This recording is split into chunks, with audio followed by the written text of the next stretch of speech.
tumbling, tumbling on the seas,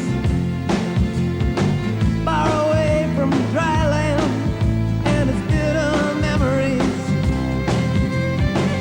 casting out my sweet life with a band of London love. Now ceiling bearing down on me, save the starry sky above with light in my head, you in my arms. Woo!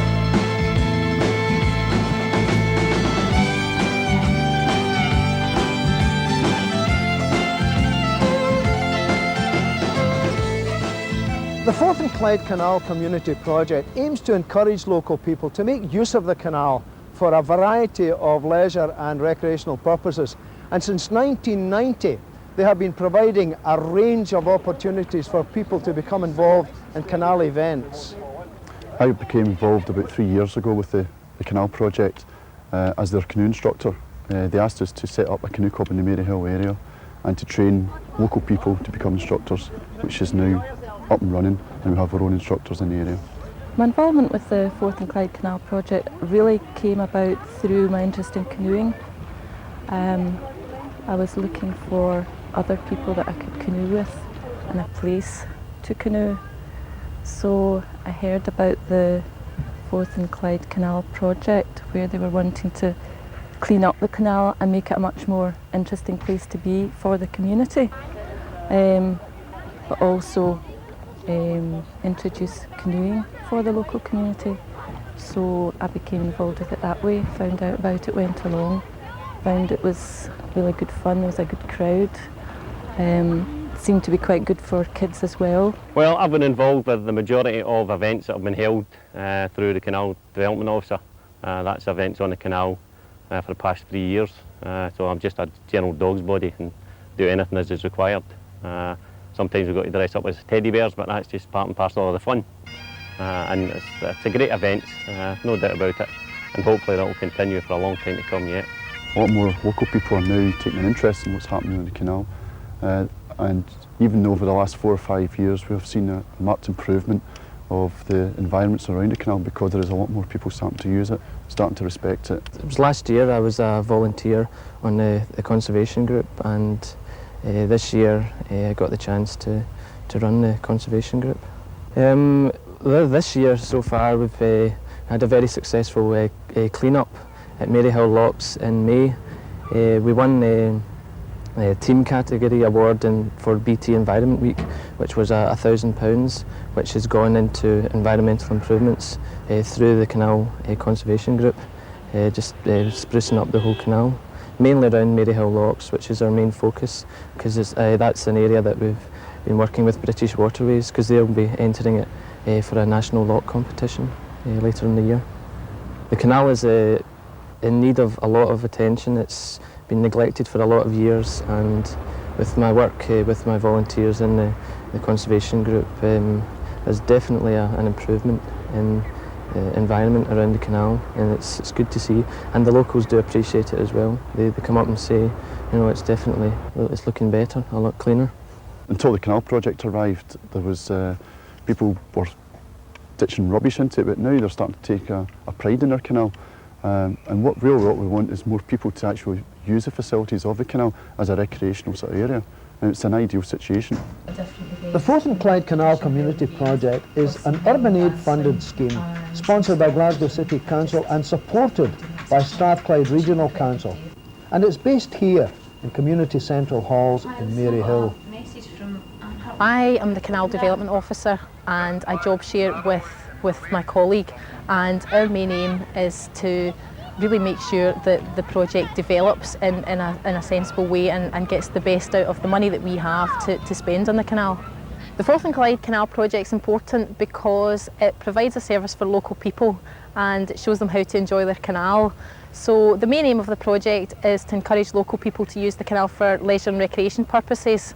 So it is very important because it means it's being used in a safe and creative way.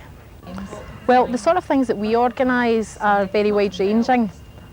We organise canoe games, people are able to do canoeing on the canal. We are renovating an old scow at the moment, which we've brought out of the canal. We have nature activities for children, guided walks, and really anything that people want to get involved in, we can organise for them. Local people should use the canal because it's such an excellent resource right on their doorstep. It's a fabulous area of urban countryside, and a lot of people don't realise it's there. They go past it in the bus and they don't even notice it. So our job is to try and encourage people to use it, just because it is such a good place to be. Ultimately, I'd like to see the canal open as a waterway again, but I think that's a long time in the future. At the moment, we just want people to make use of the canal as it stands and to get the best out of it. Well, we've had a lot of people out doing conservation work on it, especially around the Maryhill Locks area. So we've been involved in painting and litter picking and planting shrubs and bushes, and generally just making it look a nicer place to go and visit. The more people that use the canal, the safer it will become. We like to think of safety in numbers, and a busy canal is a safe canal, so that's the main reason that we're trying to encourage a lot of people to use it. I think people's attitude towards the canal has changed as well. It used to be a negative place, and there was a lot of discussions about drownings, but now it's, you know, what events happening down the canal rather than you know, the negative aspects of it. The building of the Forth and Clyde Canal started in 1768, and it was officially opened on the 28th of July 1790. It's 35 miles long, and it has a 2 3/4 mile branch which takes it right into the heart of Glasgow. The canal was a base around which a number of industries developed. Iron foundries exploited the nearness of raw materials, and glass production was aided by sand quarrying along the main line of the canal. With timber works, brewers and distillers, those were among the main industries that accounted for much of the canal's traffic. There were also a number of other workshops and factories using the canal, and these included flour mills, paintworks, shipbuilding, and even a match factory. The canal provided a water supply and a mode of transport for industry in the area.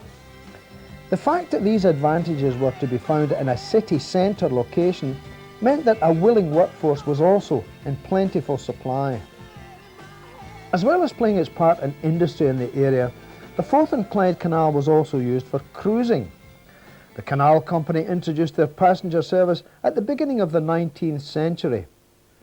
The boats were towed by horses, so the journey was relatively slow, in today's terms, at around 6 miles per hour.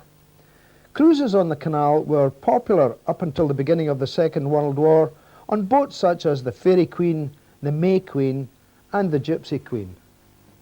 World War I saw a decline in commercial traffic. The outbreak of World War II and the breaking up of boats such as the Gypsy Queen really heralded the end of the canal, and after the war, the canal steadily deteriorated as its traffic declined. Finally, on the 1st of January 1963, the canal was closed. Over the years, it became full of rubbish and overgrown with weeds. The public really used it as a dump. There were demands to fill in the canal and remove once and for all the dangers it obviously represented to the local community. However, a number of people realised the potential of the canal and thought it would be a waste of an excellent resource if the canal was to be filled in. The dangers obviously had to be considered, but it was felt that if the canal was to become busier, it would also become safer. There have been many improvements over the past few years. Money's being spent now on the canal, and its positive aspects have become more important than its negative ones. More people are using the waterway, and it's becoming safer. I think the canal is definitely a safer place for people to use. It's now safer because there's more people using it. There's increased water safety. Courses been run. There's a 3-week project every year run with international volunteers. Come along and take groups and tell them all about water safety. By taking the local kids out canoeing, they realise that the water is a friend as well as an enemy. They also get used to being around the canal. At the end of the 80s, there was a Glasgow Canal project where they reopened 12 miles of the canal to navigation. You can now sail from Spears Wharf right through to Kirkintilloch. To do this, they had to raise some of the bridges, the road bridges that go across the canal. They've renovated some of the the bascule bridges that open. They've upgraded the towpath and they've also reinstated some of the locks. British Waterways have done a lot of work at Maryhill locks, and that flight of locks will soon hopefully be working again. The canal project's been involved with improvement along the canal by having its groups go out and use the canal, and the conservation group do a lot of work down at Maryhill locks. At Wester Commons there's been a community woodland planted. This has been in conjunction with several other projects in Glasgow, such as Tree-Wise and Scottish conservation projects. Local schools have been involved in planting thousands of trees there this winter, and that will hopefully be long-term improvements for one of the areas nearby the canal. We also have heritage projects such as the old scow, which is a barge that was used to pull goods along the canal, and we've raised it from one of the basins and it'll be restored. We've also got other user groups who come along maybe for a day, and we can organise a day's event for them. We organise summer events, walks along the canal, and anything that people want to do along the canal. This project formally going to run for another 3 years. We would like to see the community taking it over and continuing the project. The more groups that get involved, the more groups that we can set up, then the more chance there is that the canal will remain used and will be increasingly used in the future. The Forth and Clyde Canal Community Project wants to encourage local folk to make the most of the canal as a resource as it stands, but with the ultimate aim of it being a busy waterway once again.